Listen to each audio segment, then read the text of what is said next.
And Joyce and Dave and Emma. So thank you very much for coming along. I hope coming along. I know that Dave won't be coming very often, but the other hopefully will be. He's got a long way to come, so he's got a good excuse. So anyway, I won't carry on with my usual rubbish. I think the first thing... Oh, Beth, you're up first. So, before Beth gets up, here's the thing that happens, so that certainly those who don't know about this. We've got, the only reason anyone ever comes here is because of the amazing range of gifts, and one of them's gone. No! If it's the red wine, it's Beth. Wait, what happened? You can come and search my bag if you want.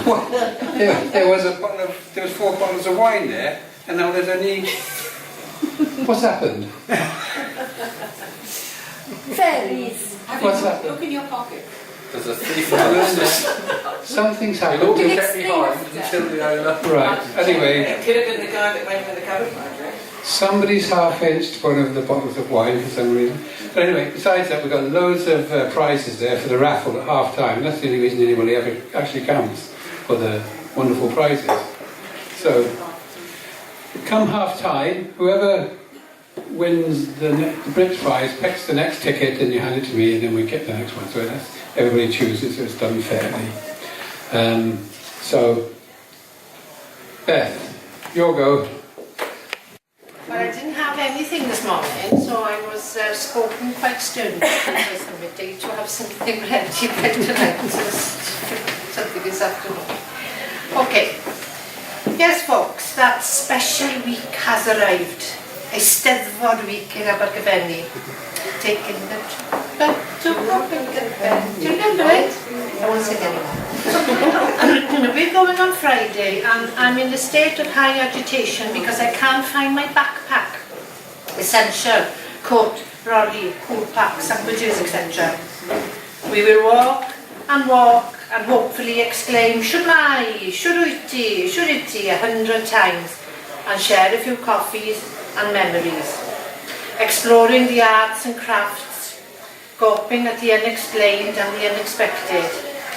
I hear harps everywhere. I hear the brass bands clashing with the acoustic guitars and a host of different singers and choirs rehearsing frantically before entering the pavilion. The beautiful pink tent has gone to be replaced by an ugly box-like structure.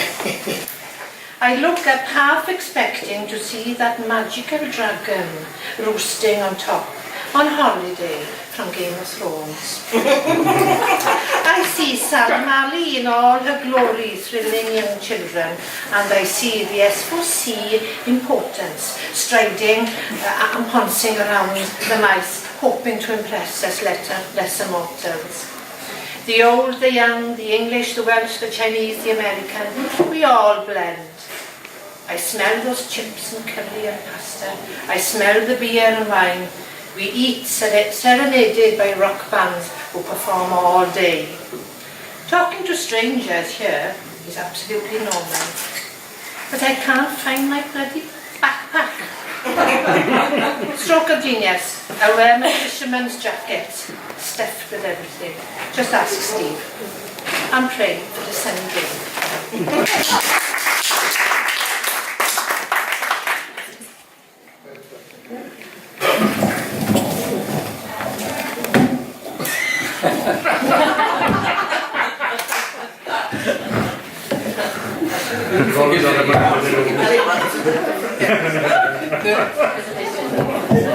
It's alright, Ken, we'll sit there. It's okay.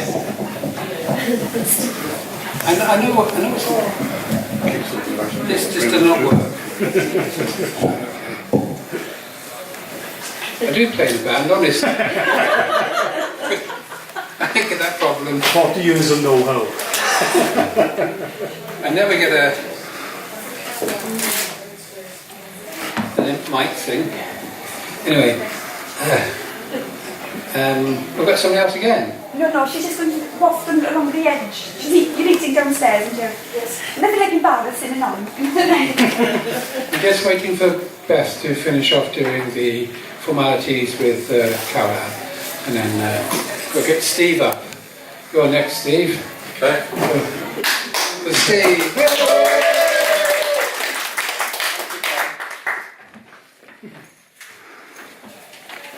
Whilst there's so many of you here, I'm going to take advantage actually. I'm running the half marathon in Cardiff on the 2nd of October. I've got a Just Giving page. It's for SANS, which is stillborn and neonatal death, and it sounds a bit grim on this evening, but if anybody would like to sort of make a contribution, that'd be brilliant. Okay, I've got that over with anyway. This is called writer's block. I'm sure we've all had it. I was born with it and I've had it permanently ever since. And I'll probably die with it. I tried to write a poem today, but my brain had gone quite numb. I jotted down some random thoughts, but the words just wouldn't come. It's hard to be an aspiring poet. You may laugh and mock. Some might say it's just lack of talent. I call it writer's block. So I sharpened my pencil and scratched my head to help with my creation, and I went and made a cup of tea, hoping for divine inspiration. Well, the tea went cold and I sat and dreamed as I thought a little longer. The tea didn't really help at all, so I searched for something a little stronger. I needed some help for the perfect poem, some help to cross that bridge, so an ancient bottle of red I found lurking in the back of the fridge. I couldn't find a glass, so I used a cup, and as I began to pour, my mood was lifting gradually, so I poured myself one more. I started feeling rather good as I scribbled down a line. The poetic juices were flowing now as I helped myself to more wine. Well, the more I drank, the better I got. I was feeling inspired and arty. An epic poem was starting to form as I enjoyed my one-man party. Thank you. I felt a match for Tennyson, Kipling, Wordsworth and Keats. My poem would go viral on the internet and glue them in their seats. I know it may sound rather vain, these ideas above my station, but surely a man can have his dreams and a little appreciation. But as I tipped the bottle back, the page became slightly blurred, and the words that were forming in my muddled head were sounding a little bit slurred. The wine was all gone, as was my talent. My focus began to taper, and when I woke up in the early hours, my head was on a blank piece of paper.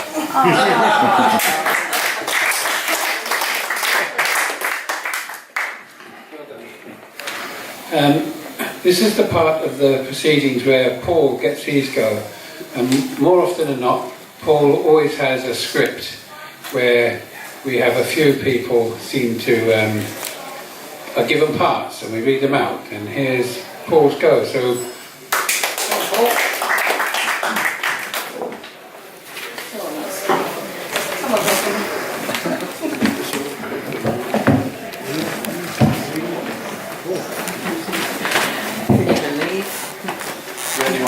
This is called Comrade Glyndwr's Mission, and if I introduce the cast, the central character in the middle here, Steve is acting the part of Glyndwr, and then we have Glyndwr's mother, Maggie, Ken is Glyndwr's father,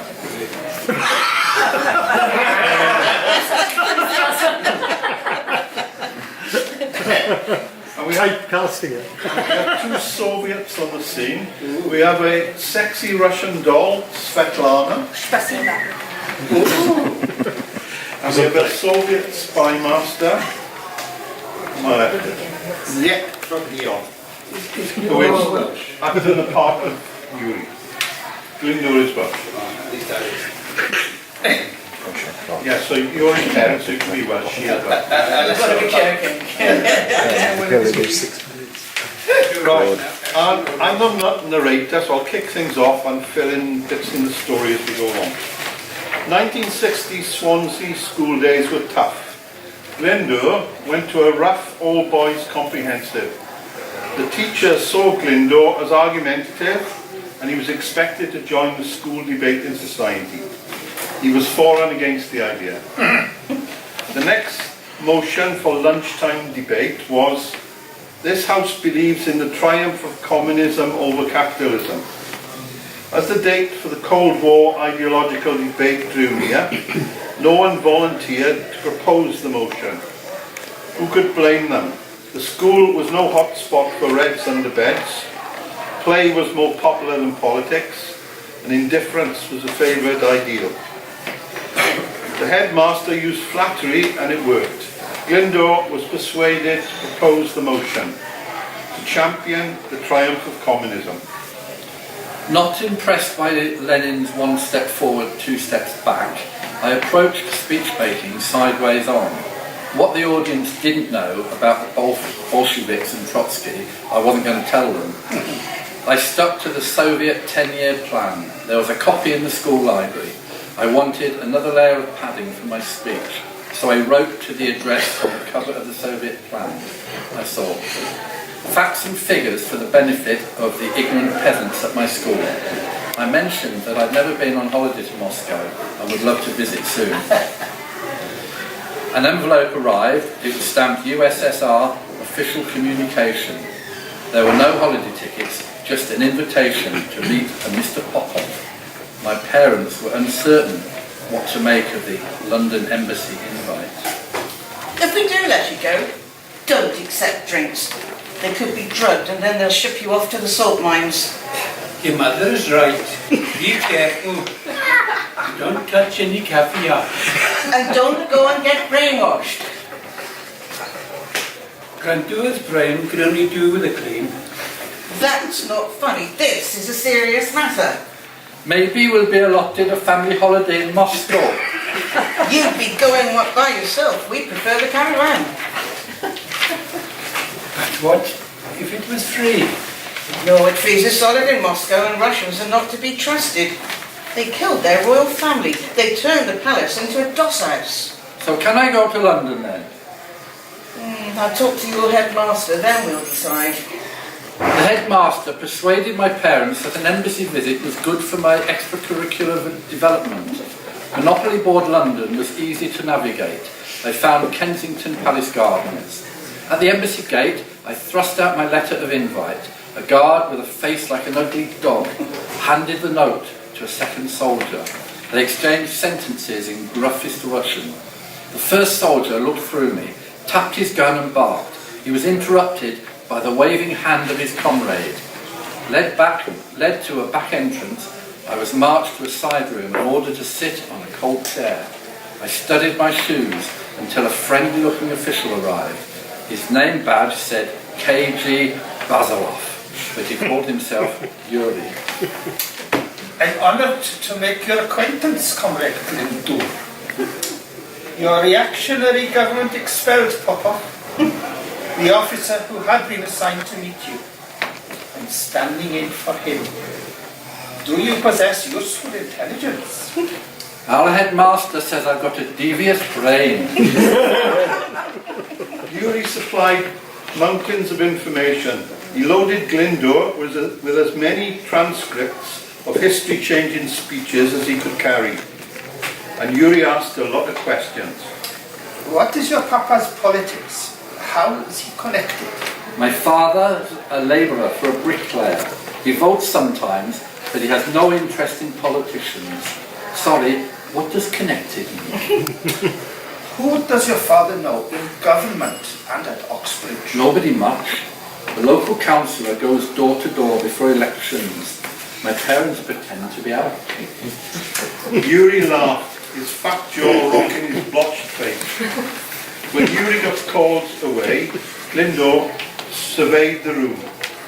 The only painting he recognised was of a young, inquisitive Lenin, his eyes fixed on Glyndŵr like a camera. The grand old Berlin was bugged. When Yuri returned, the questioning restarted. Glyndŵr was quizzed on his reading habits. What did you read on the journey from Swansea to Paddington?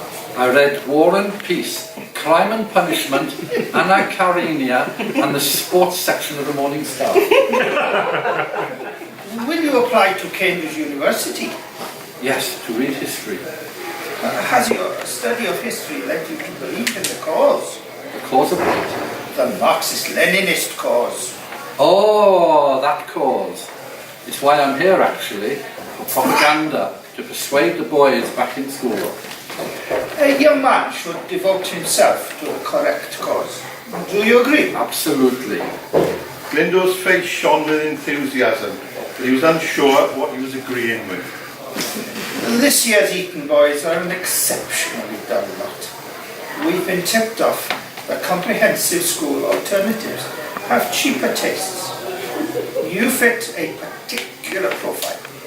We require replacements for the apostles. If called as a sleeper, would you lie quiet for years, then rise up to serve the cause? Well, it depends what else I have on. Comrade Glyndŵr, what makes you rise in the morning? Is it the march of revolution, or money, or is it honey? Sorry, I don't follow. What do you mean?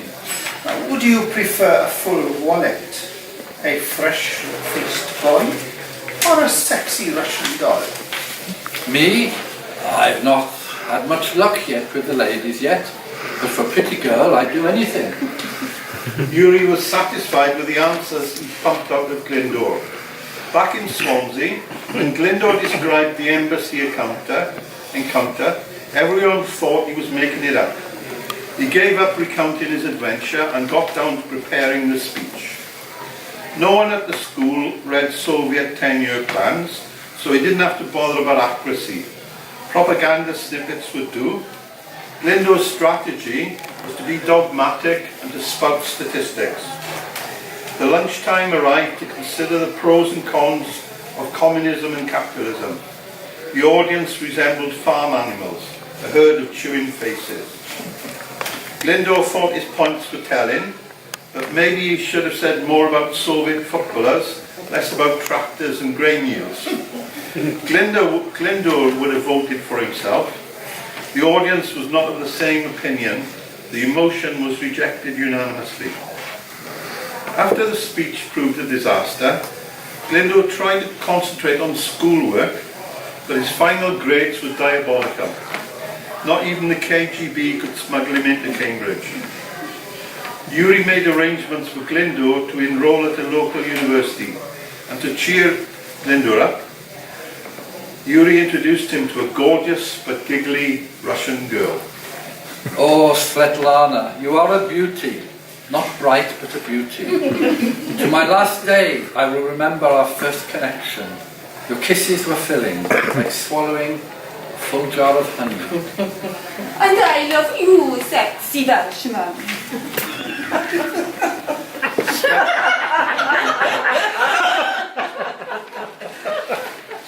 Svetlana became Glyndŵr's faithful lover, and Yuri became his only friend.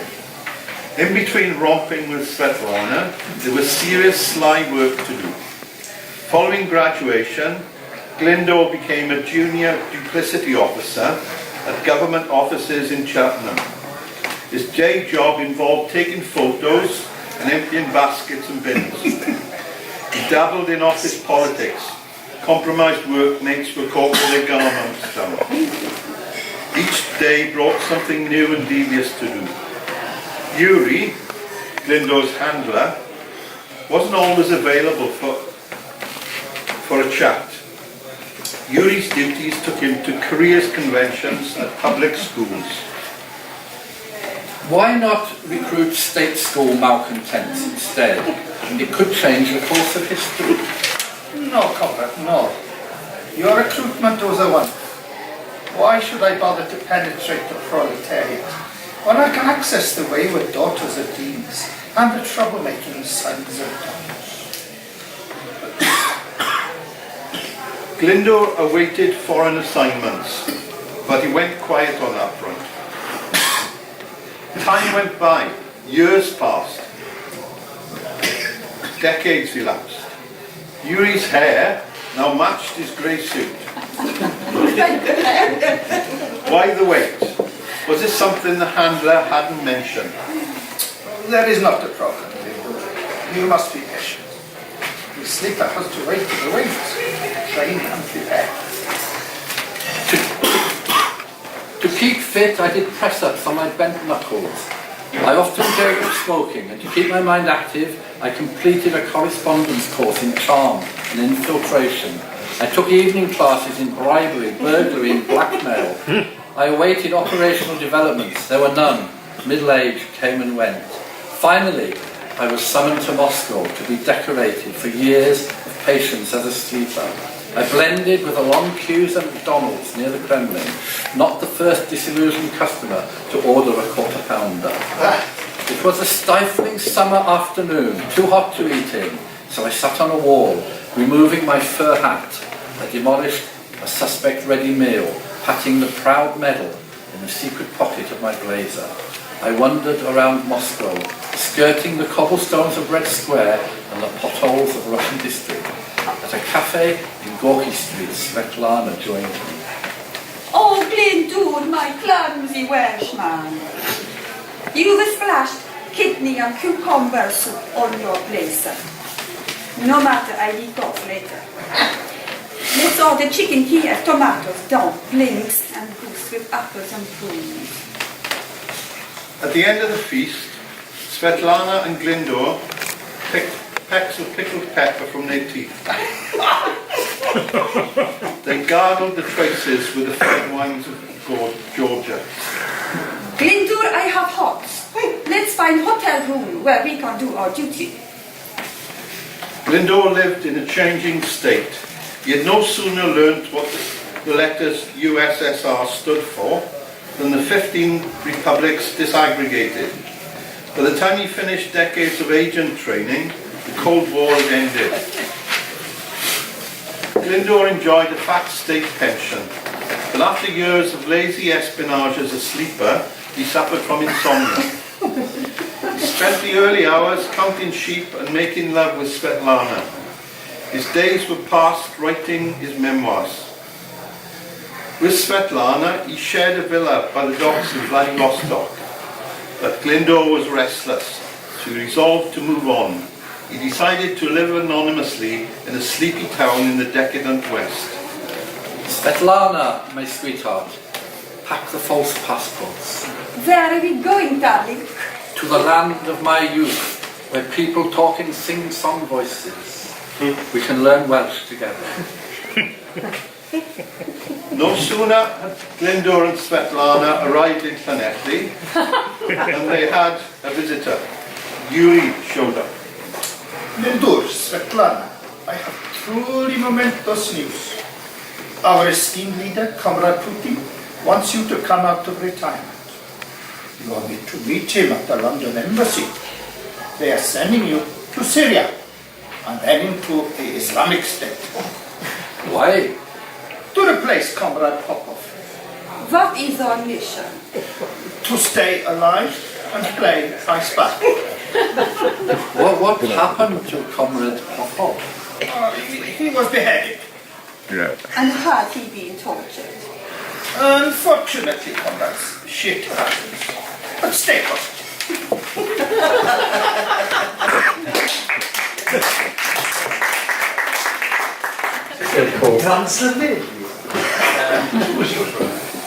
Next up is somebody who's never done anything here before, and that's Emma.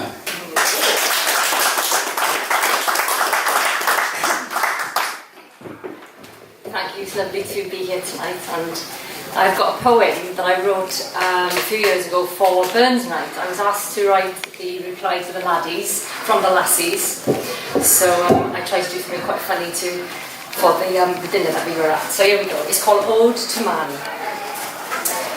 It gives me great pleasure to carry out this task, a customary response for which I've been asked. So I stand here to honour with no prejudice or doubt all you gentlemen within and all those gentlemen without. Without whom, without what, you may as well ask.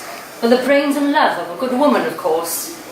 So lassies, let's ponder where we so love our chaps with their grunting and scratching and emanating gas. It's that schoolboy charm as they look on in disdain. The evidence is clear, Neanderthal signs still remain. Multitask is indeed a very rare word. Doing 3 things at once, oh how very absurd. Just let me get on with one thing at a time. Stop nagging me, woman, and I'll do it just fine. DIY should stand for demolish it yourself. I only asked him to put up that blooming shelf. Those damn flat packs, he says. I can manage it, you'll see. Then twang, there goes that hernia, and it's off to casualty. Those sporting hobbies, well, you just have to wonder. You should see them spend all day trying to get out of the bunker. They're all rugby mad, each one and all, you know, the one they play with, funny shaped balls. Then those cars, shiny cars that some have such affection. It's an extension, you know, for that lacking perfection. It's all Jeremy Clarkson, die straights and Top Gear, leatherette trims, denims, oh dear. 2 weeks in the sun, for which he saved for all year. And finally his chance to sport his holiday gear. It's the shorts, socks and sandals, and the vest gets an airing. Cover yourself up, dear, you're being too daring. Then he's off to the beach to top up the tan, to a nice shade of lobster in the midday sun. Avert your eyes, girls, or you'll be in for a shock. Its speedo's approaching at 3 o'clock. Nothing to declare at his touchdown in Blighty, bags bulging and bursting with all that duty-free. He curses, I can manage it, as he takes the strain, then twang, there goes that hernia again. But enough of this jesting of man's imperfections. It's his uniqueness that fills us with such affection. So what is woman without a man? They've been meant for each other since time began. He puts up with our mood swings, our cries of despair, our handbags and glad rags, but I've got nothing to wear.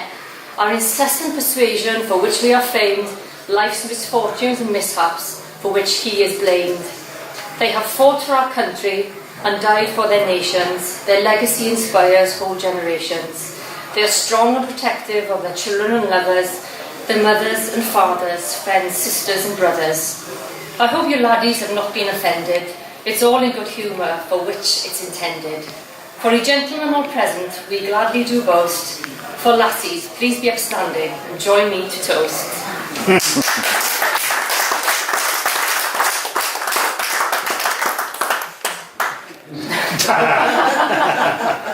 You're quiet, so we're not.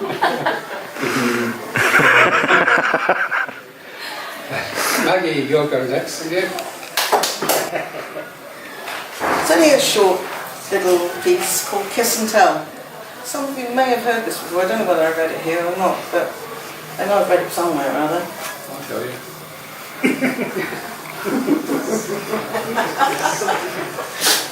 Can't you keep him under control, Beth? He'd seduced her best friend. No. Impassioned by revenge, she conjured extraordinary thoughts, silently vowing no one would have her man. Her desires craved one last languorous kiss. After leaving him many soulful messages, he weakly succumbed to her seductive demands. Once more drawn like a moth to a flame. On balance, he thought, well, what harm would it do? This would be his final goodbye. Looking into his eyes, she pleaded for his lips. Kiss me before you're gone forever, she murmured huskily. Momentarily spellbound, he gave in. With unbound sensuality they kissed. They were now so entwined he did not notice a change of sensation on his tongue. She slid a peanut from her mouth, spat it down his throat, then sharply pulled away.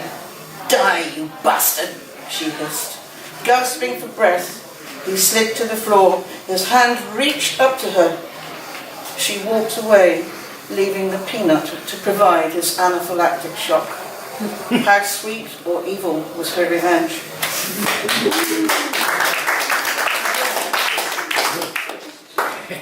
Well done. That was profound.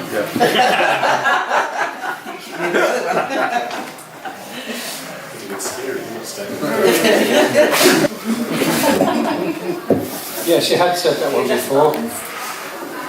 I do worry about you, Maggie. Some of the things, some of your imagination, what goes on in here. Anyway, it's your son's turn next.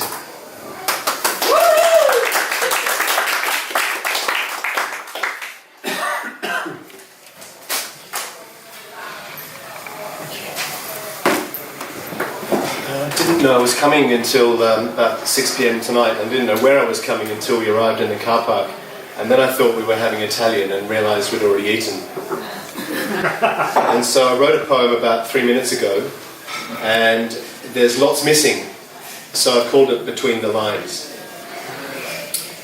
There's only 2 little verses here, so don't get too encouraged. Okay, the first little verse goes, 64 in Paris, Valentine's Day. It's not okay. He goes away. The second verse is Wales in 92 or 3. One sister to 2 plus 3. Brothers, they're new. Another father too. Thank you.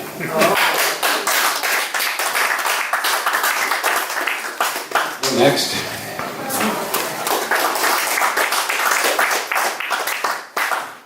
I'm a bit scared of this, actually.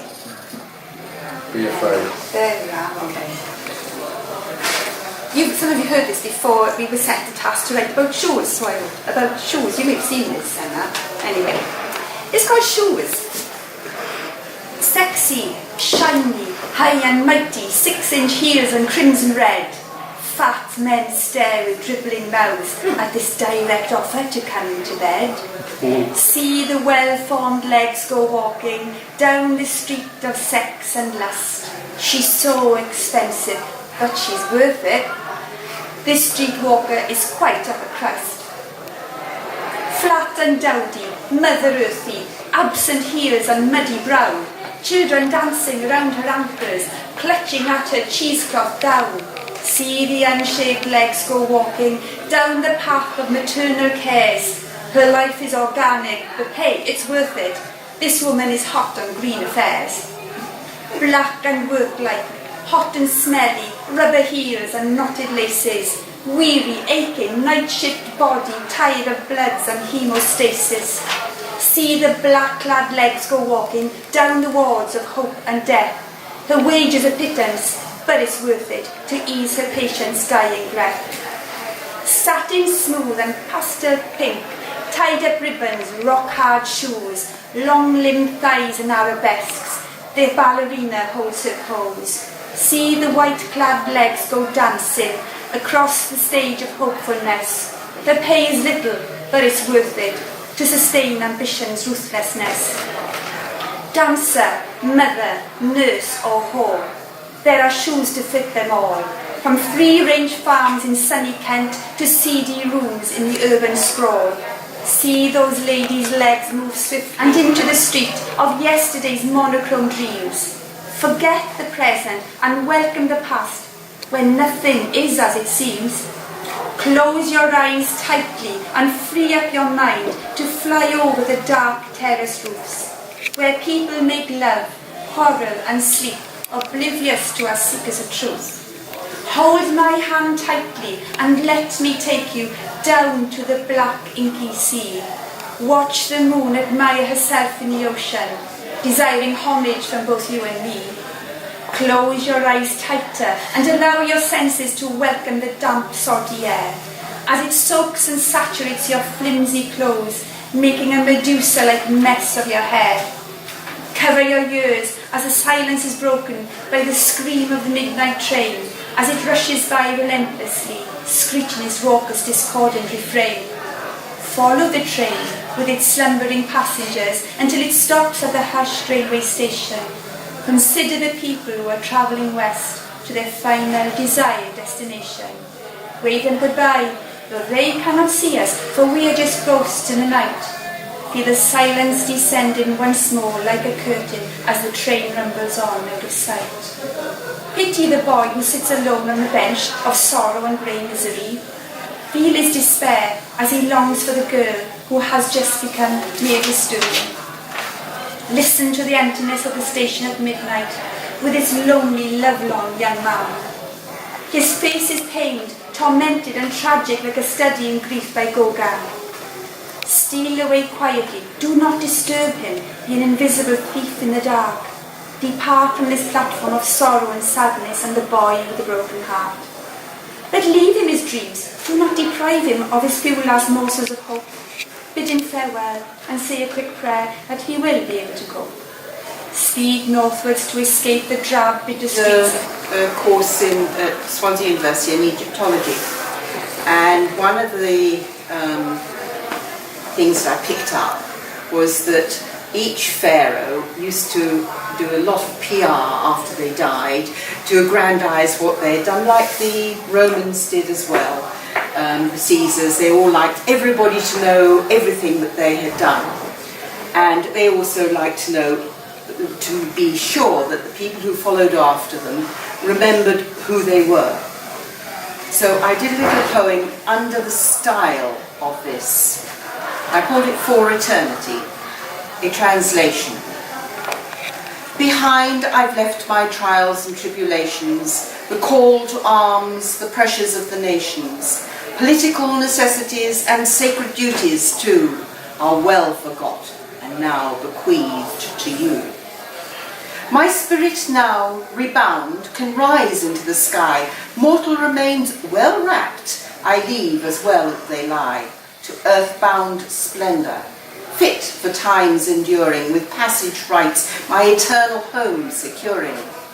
My soul, feather light, has gained its passage right, the mute evidence is within my lingering sight. So, fractured sun reborn, I rise to join you, and leave behind my mourners, well paid, who record my powers for future generations, for their due knowledge, and thus their veneration.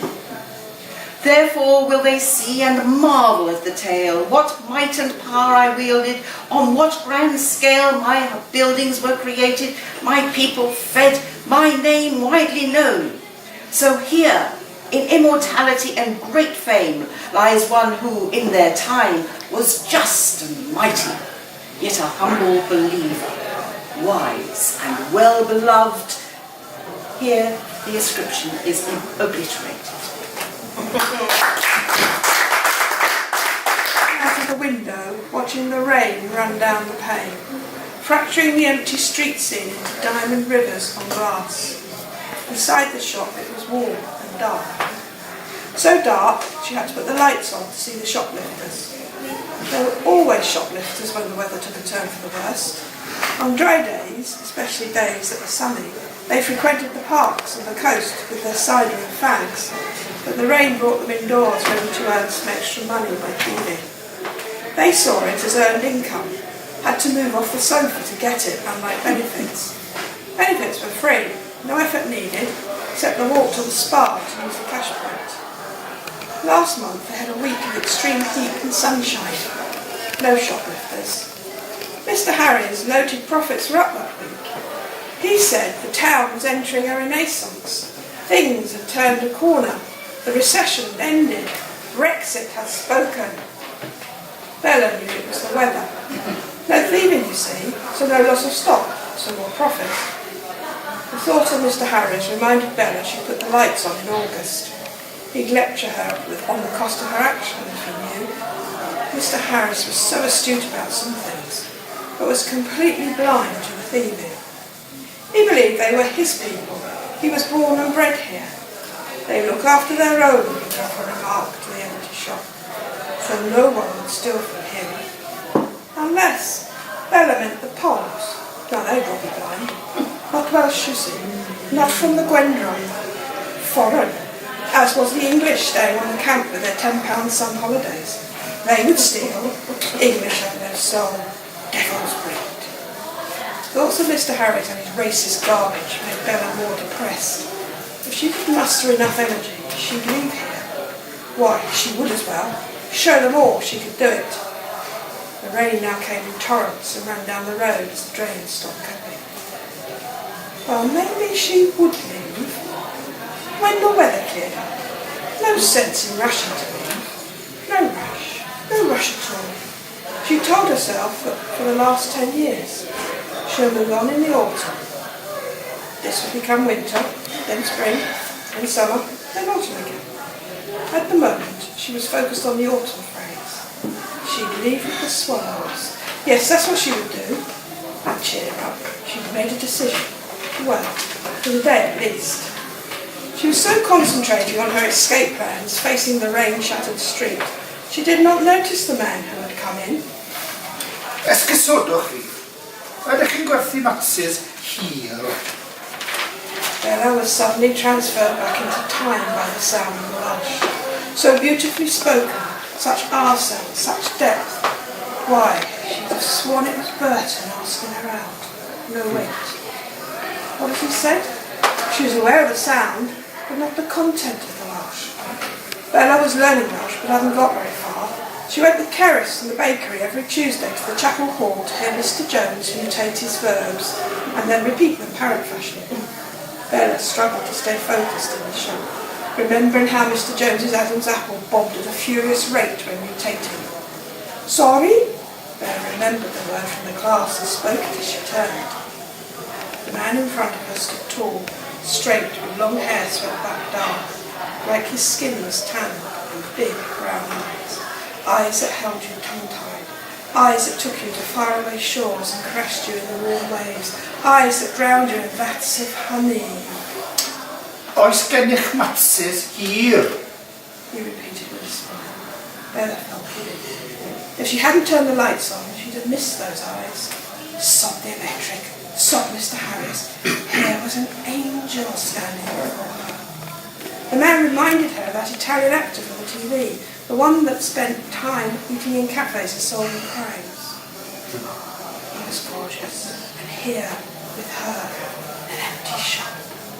She had to impress, relate him, get to know him, sleep with him, marry him, bear his children. No, wait, that was going too fast. She couldn't work out what he said. Was he asking for a date? A time? No, she knew that one. Biffett answer. Matsis. She knew that word. Fags. It had to do with fags. Old Williams used it when he asked for cigarettes and matsis. He wanted a light. Bella opened the wall cupboard to the side of her where all the cigarettes, lighters and matches were kept. Oes ganddoch yr ai hir?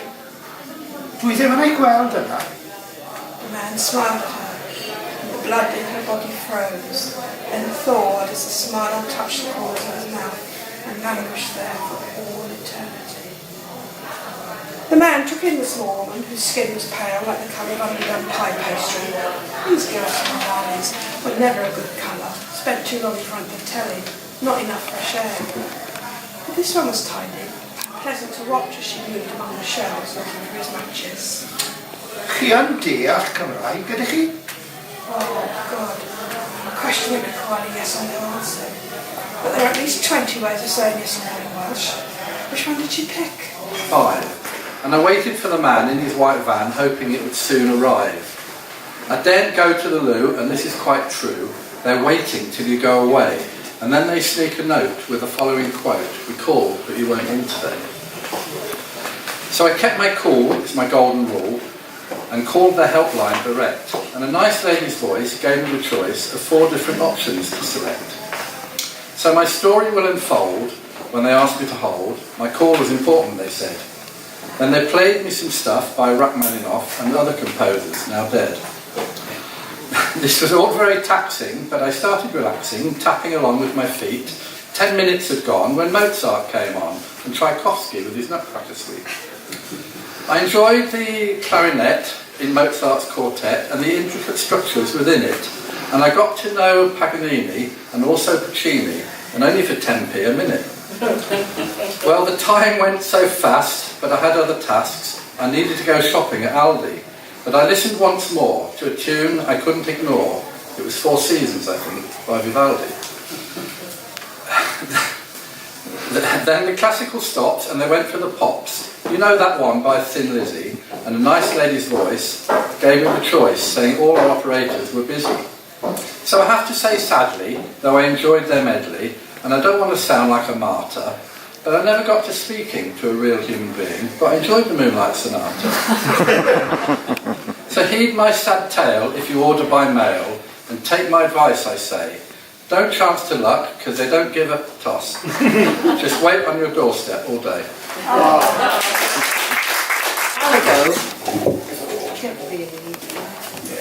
Do I really need this? Yeah. Oh, okay. A while ago, I did a week course of learning French, and I had with the Open University. I went over to Caen to do it. Booked my ferry, fine. And on the way, I stopped with my sisters in Somerset. And as I got ready to go for the final bit, having allowed plenty of time to get to the ferry and time to spare and everything, she asked, "You got your ticket?" "Yes." "Got your passport?" "Yeah." "Hey, no, I've left that behind." So I had to race off back to Port to collect the passport. 2 hours there, 2 hours back. Missed my ferry, so I got put on standby for the next ferry going over. And anyhow, I got to Caen eventually, just in time for the first lesson, really. But it was an intensive French week where you weren't supposed to speak any English at all. And this is just a memory of learning French at Caen. There was a summer school in Normandy at which one learned vocabulary, French life, pronunciation, and, hopefully, le sujet de France. C'était une expérience incroyable, un effort suprême, épouvantable, and one I'd repeat like a shot. To get there by air, train or boat, car, bike or caravan, I came afloat by the ferry, late quarter in Poole. I left my passport behind, not cool. Later still with traffic both ways. Ici on trouve les Françaises who, whilst I was away, essayed to help me apprendre leur langue. Bonjour, je voudrais. Already learnt it.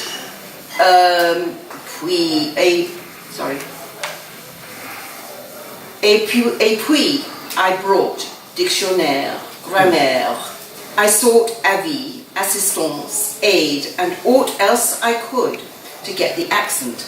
On, en, or on. All went every which way but right. I remembered Caen's director, Thierry, who was always as bright as a berry, to greet us les matins too early. Our Jean, notre prof, with his cheery takes to catch our attention, put us to work, and instructions pour l'après-midi sondage, or anything else in mind, to improve our grasp of les accents locaux. Affreux, intimidating, fun. J'avais peur.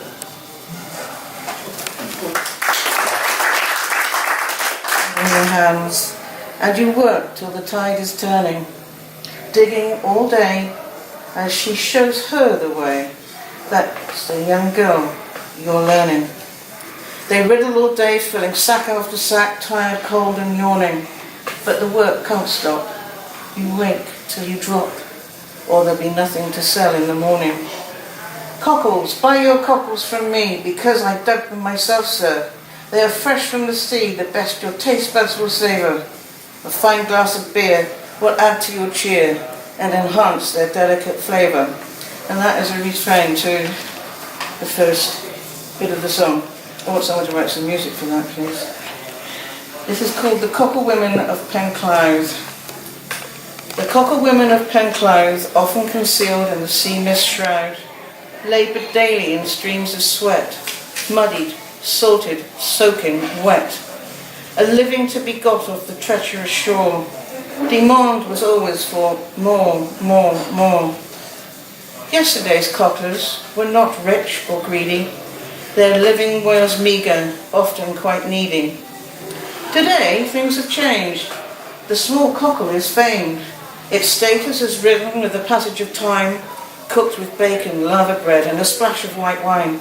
Top chefs serve crunchy fried bread, a side salad sublime. How times alter in this fast-paced world. No donkey cart or a young cockle girl. Land Rovers cross the shifting sands. Men harvest the cockle with their salt-weathered hands. Yes, the rake and the riddle are still tools of the trade, and backs still have to ache for the cocklers to get paid. Tradition. If it ain't broke, don't fix it.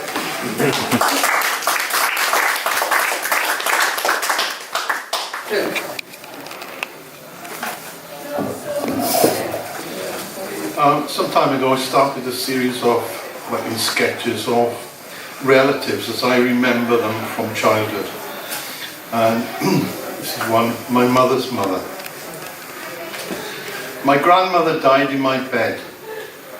Her last resting place was in the downstairs of our council house. I had bunk beds. Before Gran came to live with us, the upper bed was kept above the lower bunk where I slept.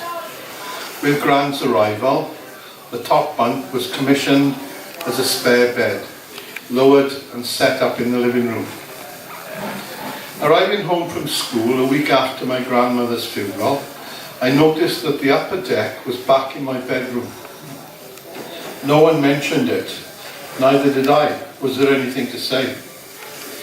That night I lay in my lower bunk trying to cast off to sleep. I asked myself questions no one had raised. Questions about having the other bed back. Was it scary and spooky or something nothing? Was the other bed empty? Should I check for a possible presence? Should I whisper Gran and wait for a reply? The answer I arrived at is gone. I drifted off to sleep. The next thing I knew, I was getting up for school with a firmly fixed on morning head. I was back in something nothing mood. I hardly knew my Gran as a person. I can't remember her name or if I knew her name. At the age of 10, the details of the situation went in one ear and out the other. I think she'd been ill and then a bit better. The upshot that was that she could no longer live on her own. Gran's borrowed bed was in the room where the television stood. I still went in there to watch the cricket. She didn't seem to mind and my mother said it was okay. I watched 10 minutes of a test match in the break before going back to school. Me and Gran had no conversation beyond the nod of hellos. I don't know why. She had her old wits about her, and I had my 10-year-old wits about me. Some relatives have little in common. Me and Gran were alike. We both lacked the knack of making small talk. I don't recall visiting my grandparents much when I was a child. It was a journey that meant catching loads of buses there and loads of buses back, plus hanging about at bus stops for hours on end. There was a canal at the bottom of my grandparents' garden. My grandfather mentioned that kittens are tied in sacks and drowned in the dirty water. Fancy telling a child that was how he got told off. I can't picture the rooms in the Swansea Valley house, but I can clearly see the gas stove. Below the iron rings, an array of dead matches filled a greasy tray. It was handy the tray was there to catch the dying matches when they flared and dropped. I don't know where the empty matchboxes went. Maybe they were tidied away. Perhaps they littered the floor. My Gran died at the age of 70. My grandfather had died the week before. I heard my mother tell a neighbour she always said she'd go when he did. That was some years ago. I know no more about my mother's mother now than I did when I was 10. If she appeared at this very instant, the silence would be stunning. Gran's ghost would be speechless, and me, I wouldn't know what to say.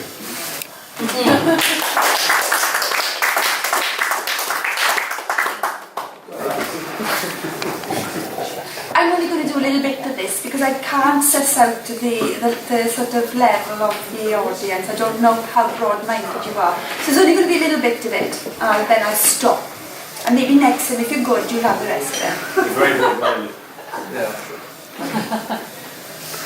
Languidly, she closes her limpid turquoise eyes and feels the sultry afternoon settle in soft, sensual undulations over her. She sighs. Sleepily, she reaches forth her sun-tanned hand to stroke the face of the dreaming man who lies beside her on the sand of fantasy and wondrous sensations. He stirs and slowly opens his sea-blue eyes and feels the warmth of her desire settle in hot, intense vibrations over him. He sighs. Hungrily he reaches forth his determined hand to stroke the breast of the yearning woman who lies beside him on this land, of lustful thoughts and intentions.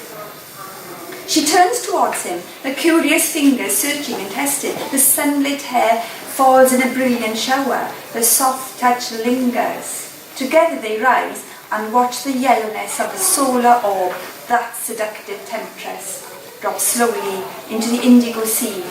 She opens the basket and pulls out the cups, the plates, the deep red wine, which will delight their mouths and their tongues. They sit and drink, their limbs entwined, upon the dune of decadent and shameless desire. The early stars emerge, twinkling and sparkling. His eyes meet hers. His bold and wanton darkness sets her soul alight, the spirit on fire.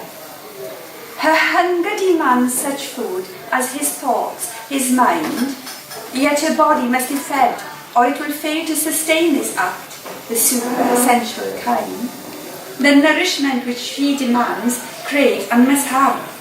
She reaches once more into the basket and discovers fruit, meat, and delectable morsels which could render her susceptible to his irresistible advances. She holds the long, cool stick of fresh, crisp celery. A wicked thought dances its way across her mind. She needs no salt, but softly sucks the tender tip and gently nibbles, endeavouring to find the savoury juice to tempt her lips. Her voracious mouth envelops the hardness of this succulent food which she wants so much. A teasing tongue slowly drives him to madness as he watches her lick and taste and savour the moment, enjoying the way her teeth hunt their way across the pale green length and settle with satisfaction without any haste whatsoever. He surveys the empty moonlit beach and, wishing to tantalise and tease, he selects a plump and downy peach and takes a small initial bite into the sweet, juicy flesh, absorbing the fruity perfume. He lets his probing tongue delve deep into the luscious crevice, whilst watching as she gets up onto her knees. And I'm not going to read more, because it's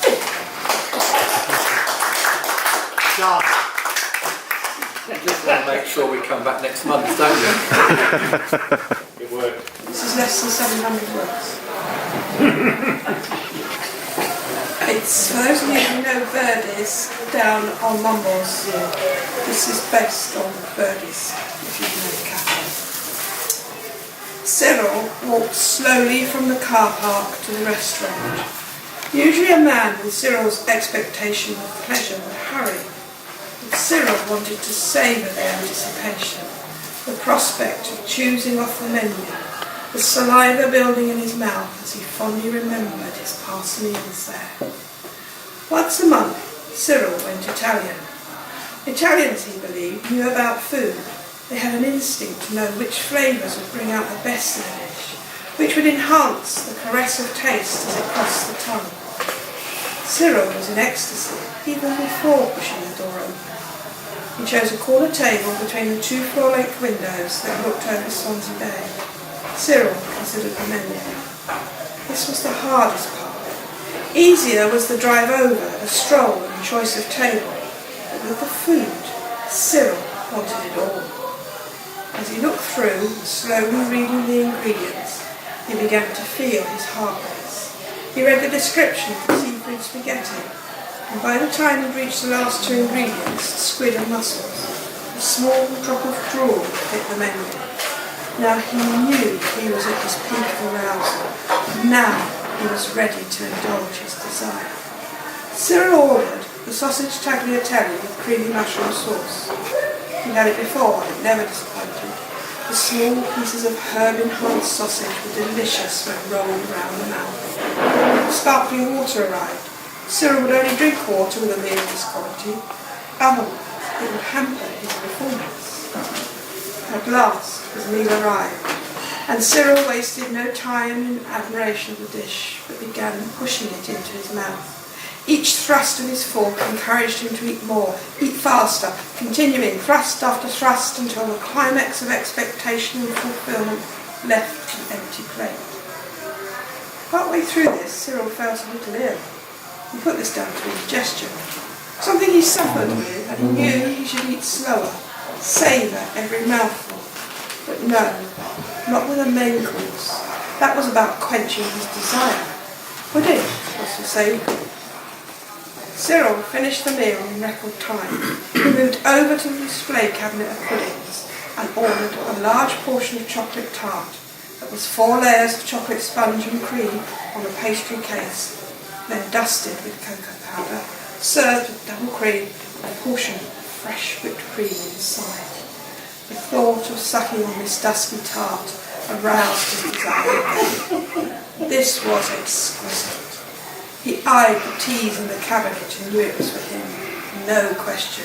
He knew it was mutual attraction he felt. The tart also lusted for him. Back at the table, he rubbed his side. The indigestion had become sharper, but he would not let the inconvenience of this present the prospect of pleasure. The tart arrived, and Cyril sucked the first spoonful with delight. Pure heaven, he felt the tingle of the cocoa coating, and the smooth sensation of the cream, the delicate softness of the sponge. Nothing could be more seductive than this. Pure pleasure, the wicked, delightful pleasure of his grief, filled him with orgasmic ecstasy. Bliss, heavenly bliss. The pain he had been aware of now cut through him. He had trouble breathing. His heart felt it would explode. He clutched his chest and began to lose focus on his plate, but he struggled to save himself by pushing another spoonful into his mouth. He sucked and swallowed and began to choke. The pain grew. Now it was so deep he could no longer feed. In an effort to cope, Cyril put out a hand to grip his tart, as if he knew this was his last meal and needed to finish before he left the table. He fell forward. The side of his face fell into the sponge that his hand had pulled over the tabletop. His eyes lost focus as the cream flowed into his hand, and the last breath he took was of cocoa powder.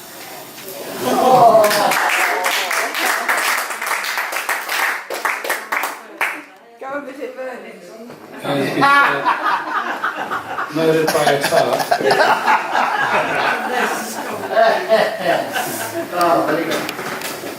Well, that's it. So that's the end of tonight's edition of Verses and Vino. Hope you all enjoyed it. Big thank you to you two over there and to Emma, Joyce and Cynthia. Yeah. Thank you very much. Hope we see you again. And you, Emma. And you, David, at some time in the future. Thank you. Anyway, thanks very much, everybody. Safe journey home. Good night. Thank you.